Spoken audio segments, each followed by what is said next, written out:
전국 공항의 로컬라이저 시설물 관련 정보가 제각각이라는 YTN 단독 보도와 관련해 국토교통부가 사실을 인정하며 최신 정보로 일원화하겠다고 밝혔습니다. 그런데 이후에도 공식 자료에 올라와 있는 잘못된 정보는 그대로인 것으로 확인됐습니다. 양동훈 기자가 단독 보도합니다. 제주항공 여객기 참사 이후 국토교통부는 국내 항공사들의 조종사들을 교육해달라며 로컬라이저 구조물 정보를 담은 공문을 보냈습니다. 국토부 산하 한국공항공사도 6개 공항의 로컬라이저 구조물 정보를 항공고시보에 게시해 조종사들이 볼 수 있게 했습니다. 그런데 YTN 취재 결과 공문과 항공고시보에 담긴 로컬라이저 정보가 제각각인 것으로 확인됐습니다. 보도 이후 국토부는 자료마다 정보에 차이가 있었다고 인정했습니다.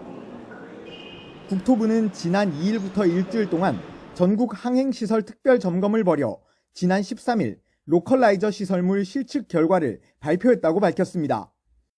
그런데 항공고시보는 11일에 고시된 것으로 한국공항공사가 기존 자료를 바탕으로 작성해 일부 시설의 경우 특별 점검 결과와 5에서 10cm 소폭의 차이가 있었다고 국토부는 설명했습니다. 하지만 자료를 본 전직 조종사 출신 A 교수는 10cm 차이 때문에 사고가 날 수도 있다며 가볍게 생각해서는 안 된다고 지적했습니다. 더 큰 문제는 국토부 해명 이후에도 항공고시보에 잘못된 수치가 그대로 남아 있었다는 겁니다. YTN이 확인해 봤더니 사천공항 활주로 끝에서 로컬라이저까지의 거리가 잘못 기재된 것에 대해서는 지난 22일 정정고시를 올렸지만 여수공항과 김해공항에 잘못 기록된 구조물 높이는 수정되지 않은 상태였습니다.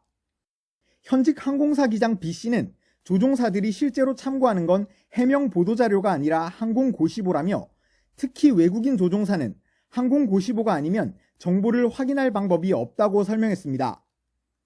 A 교수 역시 항공고시보는 실시간으로 수정할 수 있는데 왜 해명 자료부터 배포하는지 이해하기 어렵다며 순서가 잘못됐다고 강조했습니다. 오류를 인정하는 보도자료는 배포하면서 정작 공식 고시에 잘못된 정보는 그대로 남아있는 상황. 항공 안전을 위해 기본적인 것부터 지켜야 한다는 지적이 나옵니다. YTN 양동훈입니다.